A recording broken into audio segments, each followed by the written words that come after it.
Okay, chapter 42. Where we left off, Dragon could not get on the bridge, but Min-Li could, right? And she's going to take his wish to be able to fly to the Old Man of the Moon. Chapter 42.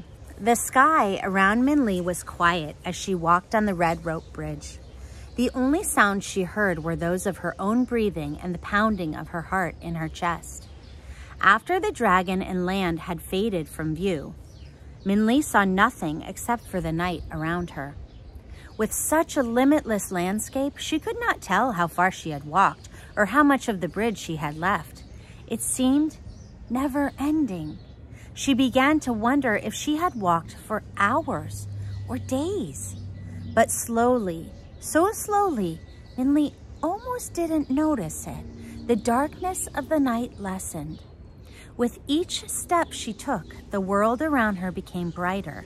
And with this light, Min-Li saw that the sky below her had somehow become a vast lake of pure water, and the night clouds were made of floating lilies. And stretched before her in the distance like a faraway coast, she saw a high wall that seemed to glow. The wall was smooth and creamy white, as if made out of pearl. It too seemed to be endless. Min-Li could not see where it began or ended. However, as Min-Li got closer, she saw a round opening in the wall just before her. And in that circular passageway, a white rabbit stood like a jade statue. It was only when Min-Li stepped off the bridge and the rabbit started toward her that Min-Li realized it was alive. "Welcome," the rabbit said. "You're a little late. Did you have trouble with the monkeys?" Did she have trouble with the monkeys? Kind of, but you know, Min-Li, she's so clever. She figured it out. Min-Li was too astonished to speak. The rabbit looked extremely like the one painted on her blue rice bowl. She nodded with her mouth gaping. Can I show you what that might look like? Try it with me, like. "Well, let's go," the rabbit said. "You're going to have to keep it short with the old man. He's very busy and hates unnecessary talk." Min-Li followed the rabbit through the round opening into a white courtyard and over a polished stone bridge that seemed to grow from the ground. As they passed over it, Min-Li saw the smooth water wave with gentle ripples and heard what sounded like faint drumming. To one side of her in the distance, standing out against the flat landscape, Min-Li saw the silhouette of a man cutting down a lone tree, his axe making a thumping rhythm. As he chopped, the branches of the tree shook. Leaves, blossoms, and seeds flew through the air and dropped into the water like raindrops. "Is that the Old Man of the Moon?" Min-Li asked. "Him?" the rabbit said, following Min-Li's gaze. "Oh no, that's Wu Kang." "Why is he cutting down the tree?" Min-Li asked. It seemed a shame to her that the only tree on Neverending Mountain was being cut down. Questions, the rabbit said. "I should make you wait to ask the old man, but if you must know, Wu Kang tries to cut down that tree every night." "Every night?" Min-Li couldn't help asking. "Yes," the rabbit said. The story of Wu Kang. Most thought Wu Kang was very lucky. His wife was beautiful and his children were healthy, and they all lived in a comfortable cottage on a farm in the country. His parents and elder brother lived with him, and his neighbors were faithful friends. But Wu Kang always wanted more. So when his crops thrived and flourished, he decided farming was not satisfying enough for him, and the day he reaped his successful harvest, he told his friends that he was leaving the countryside to move to town. "Why?" they asked him. "I want more," Wu Kang said. "But we are so happy here all together," they said. "It is not enough," Wu Kang said. So he packed up his possessions and sold his cottage, farm, and land. Then with his wife, children, parents, and brother, he moved to town. It was crowded and inconvenient in the smaller house, but Wu Kang was able to apprentice himself to a furniture maker, and his family began to adapt to their cramped home. However, the day he was able to carve a chair from beech wood was the day he quit and decided to move to the city. Why?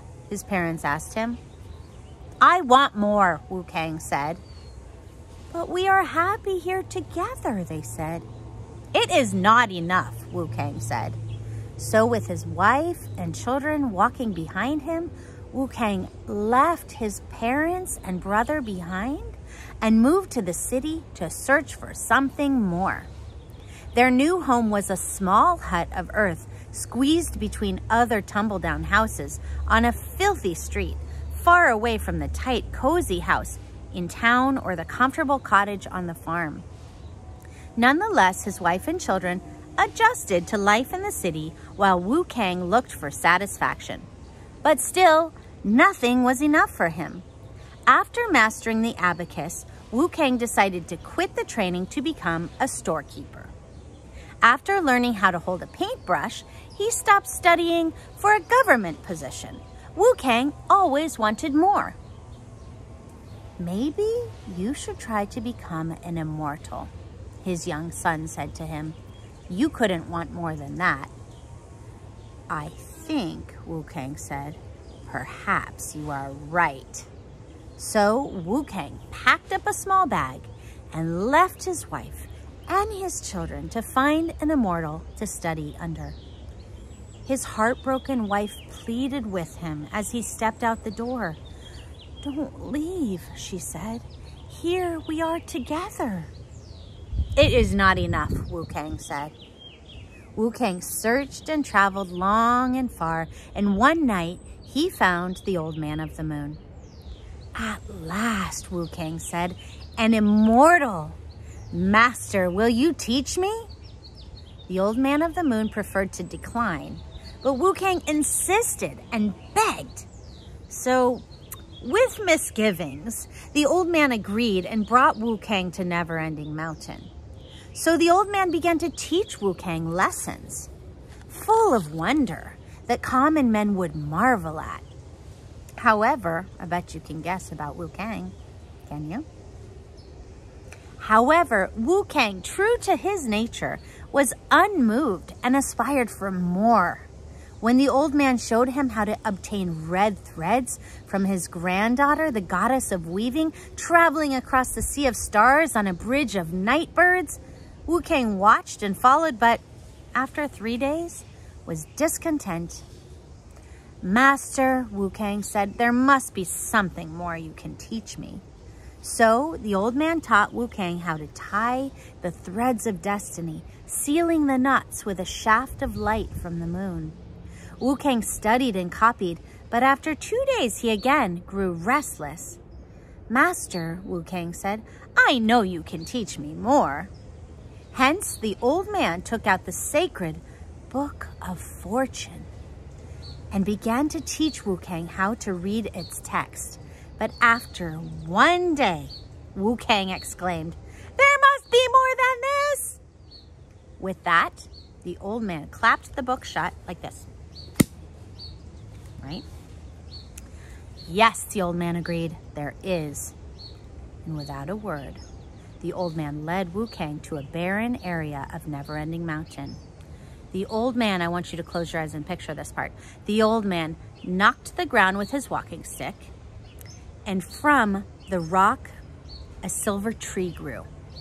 As Wu Kang stared, the old man tied a string of destiny around him and the tree. The only things for me to teach you, the old man said to Wu Kang, as he handed him an axe, are the lessons of contentment and patience. Only when you are able to cut this tree down will I know you have learned them. Wu Kang shrugged and began in earnest to chop down the tree. Little did he realize that with every cut, the tree grew back, and every blow only scattered the seeds from the tree into the night sky lake. So every night Wu Kang cuts the tree. Tied by the string of destiny, he cannot leave it and is fated to chop until he learns his lesson or until the end of time. End of that story. Minli walked silently after the rabbit finished the story, and for a while, the only sounds were of the trees, flying seeds falling into the water. Those seeds, Minli said to herself, they are really falling through the sky to the earth. They are the seeds that fall onto Moonrain Village. It's Wu Kang's chopping that makes the strange moon rain. The flowering trees grow from the seeds from the tree on Neverending Mountain. But just then, Minli's thoughts were interrupted by the rabbit, which had stopped suddenly. In there, the rabbit said, motioning toward a circular opening through a stone wall, is the old man of the moon. Let you look at that picture.